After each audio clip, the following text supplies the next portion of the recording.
Alright, magandang araw, magandang umaga sa ating lahat. Dito tayo sa ating YouTube channel. Kumusta ang ating mga followers, viewers, lagi nakasubaybay sa atin. Maraming salamat sa inyo mga guys. No? Shout out sa inyo nga yung ah, sumusuporta sa YouTube ko na salamat sa inyo mga kababayan dahil kayo po ay naka tawag nito naka support sa ating channel. So hindi nyo ako pinabayaan yung channel natin, although ako po magpasalamat ni algorithm na bigyan tayo ng biyaya, hindi pera, biyaya nga notification, so ibig sabihin napansin niya ang ating channel o YouTube, napansin niya dahil sa ating pagsisikap dito sa paggawa ng tutorial o content sa ating channel. So kasama na kayo doon sa dito sa ating paggawa ng tutorial o content para napansin na tayo mga kababayan. So para sa kaalaman, itong mga natin, itong YouTube natin, ulitin ko, napansin ni YouTube kasi nabigyan tayo ng notification. So kasama na kayo sa pag-support o masaya tayo dito, na hindi kayo bumito sa ating channel, lalo na si GD Bara na siya ang sa mga kasamahan niya ang korman dyan sa SM Minay, tumutulig sa mga tiwali, na alam naman natin o alam na sa mga kasama natin na ayaw natin ng mga ganun, So yun ang natin dito. So pasalamatan natin sa mga nakasuporta sa atin, JD Bara, shout out sa inyo o sa ating mga nakasupport dito, sa lahat nating nakasubaybay sa ating channel, sa ating YouTube. Unang-una, kayong lahat ay nabigyan tayo ng biyaya ni YouTube, hindi pera, kung hindi notification. So ibig sabihin napansin tayo, yan na ulit-ulitin ko, napansin na tayo, o although ay tuloy-tuloy pa rin tayo sa pagsisikap sa ating channel, so tuloy-tuloy rin kayo support sa ating channel para sa ganun magtagumpay tayong lahat, so although di madali ang paggawa ng content o tutorial nga maging maano kaagad, yung tawag nito monetize, hindi pa, ang tagal pa yan ang proseso, kasi alaman natin ang proseso ni algorithm ng YouTube na hindi madali. So kung kailangan magsikap ka para maabot mo ang mga pangarap mo, kasama na ang pagdadasal mo sa Panginoon, kasama ng mga followers mo, mga viewers mo, mga taga-subaybay mo, lalo na tong hindi pa nakapag-subscribe. So mag-subscribe na kayo kasi wala naman tayo itong bayad, So ulitin ko, maraming salamat sa inyo. So ang ating bigyan ng pansin mga kababayan, ang ating buting Dante Marcolita na hulihin si Dante Marcolita mga kababayan dahil ayaw ng mga admin Marcos ng mga ganong mga bagay-bagay. Ayaw nila nang matuklasan ang mga ginagawa nilang mga kamalian ni Marcos. So ayaw nilang ulit-ulitin nila ng bigkasin ng flood control o nakawan ng malita iskandal, basura, mga ganon, ayaw nila. So ngayon ang mga kababayan ay ulihin si Marcolita para matigil ang mga nila, usapin nila. Ito si mga Villanueva nandoon na sa kabila, no, kabilang bako, ano na, nandoon na talaga, no. So kumpleto na sila. So mga kababayan, itong si Dante Marcolita, opinion ko, si Dante Marcolita o sa mga kasamahan ni Dante Marcolita, si Robin Padilla, kung ano pa diyan, no? Sila ay ayaw ayaw nila ng mga anomalya sa gobyerno nga ipapatuloy. Kung hindi itigil, kung maaari may mananagot kung sino ang may puno o sinong gumagawa sa mga ganyan, no, ng mga tinatawag ng Malita Scandal, no. So wala namang ibang suspect natin mga kabayan, hindi kay suspect lang kung hindi ang 18 Marines nagsasalita na, no. So kaya nga sila si Dante Marcolita, binigyan ng kakasuhan sila ng plunder, bigat yan, no. So si Jingo Estrada nandoon na, si Joseph Estrada nandoon na, ha. Si Villanueva na takot siya sa makasuhan siya ng plunder o ano pa. So at least yung tatlo ba o dalawa yung isa dalawa hindi sila takot. Bakit? Okay lang sa kanila, patong-patungan sila ng kaso. Kung anong ikakaso nila, at least hindi totoo o at least may panindigan ang ating mga senador na hindi gumagawa ng kamalian sa gobyerno, na hindi labag sa institusyon. So, yan nga mga kababayan, sila ay gumagawa ng mga kamalian o ayaw nilang mapag-usapan ng mga pera dyan, mga plug control, kasi alam naman natin kung sino, no. So nandyan ang gumagawa sa mga ganyang bagay ay sila rin ay nakikinabang sa pera ng sa mamayang Pilipino, no. Sila ang nakikinabang. So pagdating sa panahon na yung mga kalamidad, wala na silang ibibigay kasi hati-hati na nila, di ba? Ayan na, real talk tayo mga kababayan dito, na real talk tayo. Hati-hati na nila kasi pira na yan, di ba? So ito si Marcolita o si Robin Padilla o si yung mga kasamahan niya, malibang yung natira, yun ayaw nilang mangyayari nga sasama sila sa mga gawaing hindi magaganda. Ibig sabihin ko, yung tumutulig sa ayaw sa mga nakawan, yan sila si Marcolita, si Robin Padilla, iba pa. Yung tinatakot nga tinatakot sila nga kasuhan o anong ikakaso, kagaya ni Marcolita na plunder, Jingo Estrada plunder o ano pa, hindi sila matatakot. Bakit? Wala silang ginagawang anomalya sa gobyerno. Sila ang gobyernong totoo, ha. Gets ninyo mga kababayan, sila ang gobyernong totoo, ha.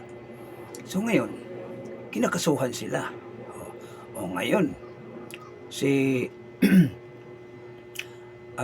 yung tumatambling na sa kabila, si Villanueva, siya ay isang tawagin natin ng pagtatraidor, pagtataksil sa grupo ng nandyan sa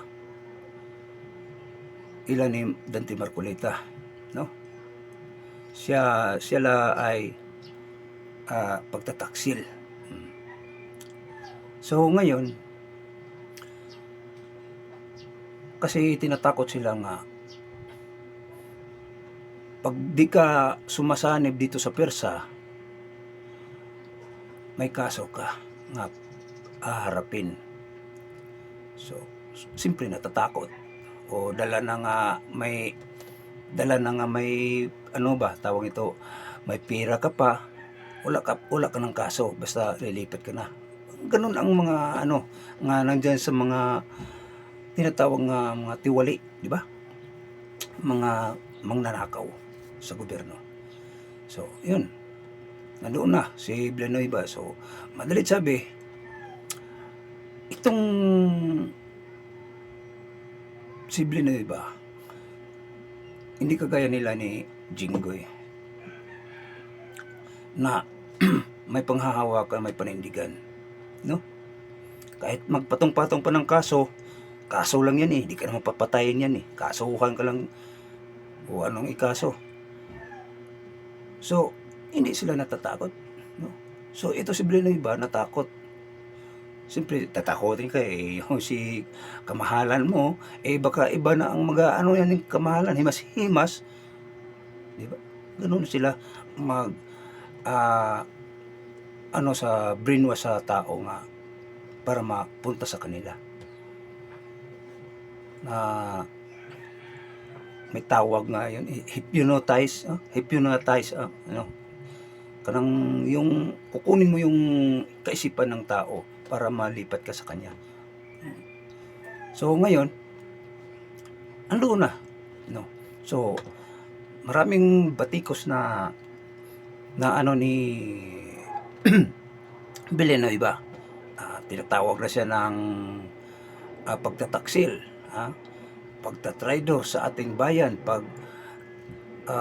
pagtaksil sa ating institusyon, pagtataksil sa ating soberanya, pagtataksil sa ating mamayang Pilipino, pagtataksil sa ating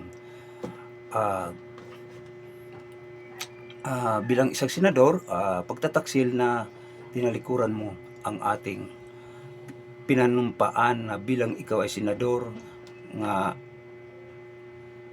kahit pa paano lumalaban ka. So hindi siya nakaano nandoon na, no?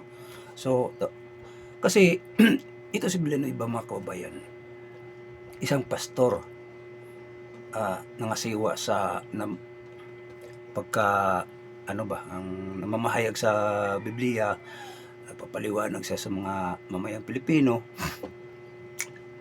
So ngayon, mga kababayan, ang masaklap dito, yung tumambling na siya doon, nandoon na sa kabilang bakod, no? Sumama na siya sa partido. Maraming nadismaya sa kanila, sila grupo nila, na ayaw na magsamba doon, no? Ayaw na magsamba. Maraming nadismaya. So, part naman tayo doon sa tungkol sa Panginoon. Ang Panginoon, bilang isang tagapagligtas sa lahat ng mga ano niya, mga tawag nitong mga kaanuhan niya ba, yung mga sinakop niya, ang tawagin niya mga anak niya, no? So siya ay nakikita siya sa Panginoon nga ito si Villanueva.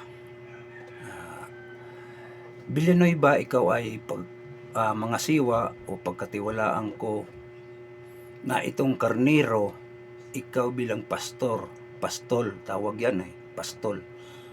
So sa term sa atin, pastor, no? Ngayon, kung ka siya ay pinagkatiwalaan sa Panginoon, yung mga karnero,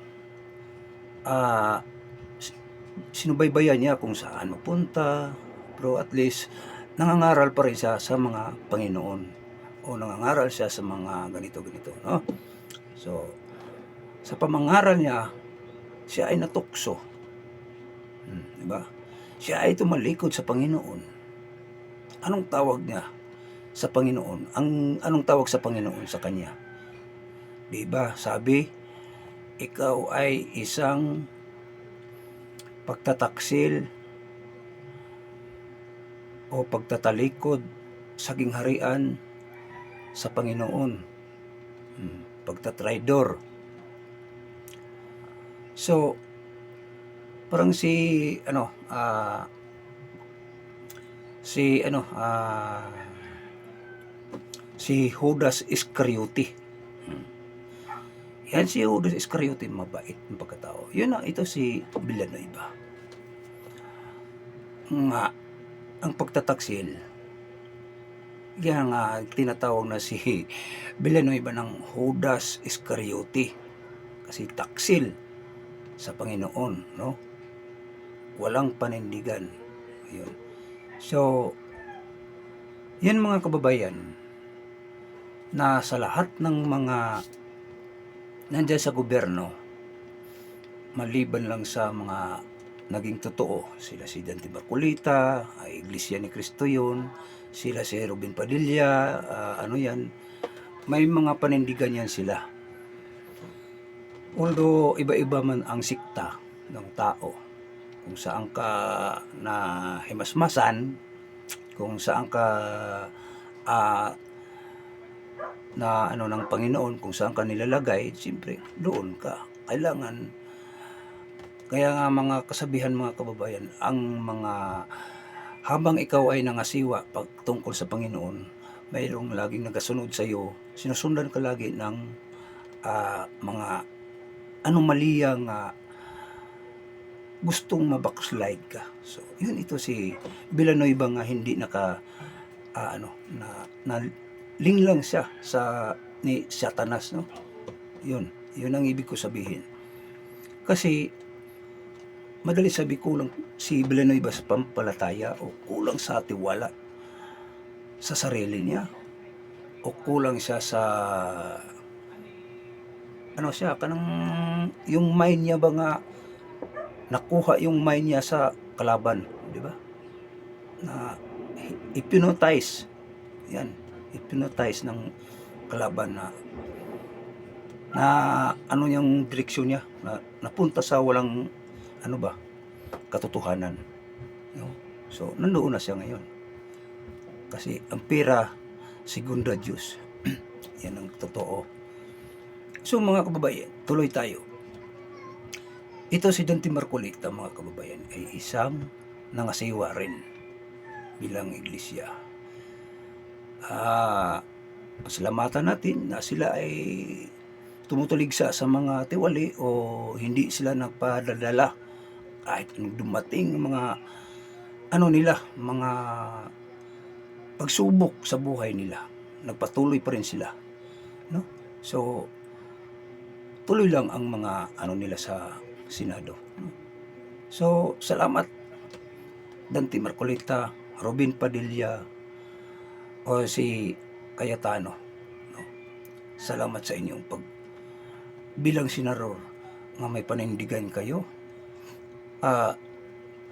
Maraming natutuwa sa inyo nga mamayang Pilipino. Unang-una natutuwa ang Panginoon dahil sa iyo nga mayroon kayong panindigan na walang kapalit. Kung hindi, nandiyan kayo sa mga pagsasayasat ng maganda o ipaliwanag ng mamayang Pilipino o ayaw nyo rin nga ang ating bansa mawala sa direksyon, di ba? So, yan lang, maganda ang ating mga ginagawang content mga kababayan. So, salamat sa inyo. So, ulitin ko, ang hindi pa nakapag-subscribe, mag-subscribe kayo para upang sa ganoon, mabigyan naman tayo muli ng notification bell galing kay YouTube, no? So, si YouTube nang bahala. Once again, ituloy pa rin ninyo ang ating pagtiwala sa ating channel. Maraming salamat. God bless. Mabuhay. Magandang araw.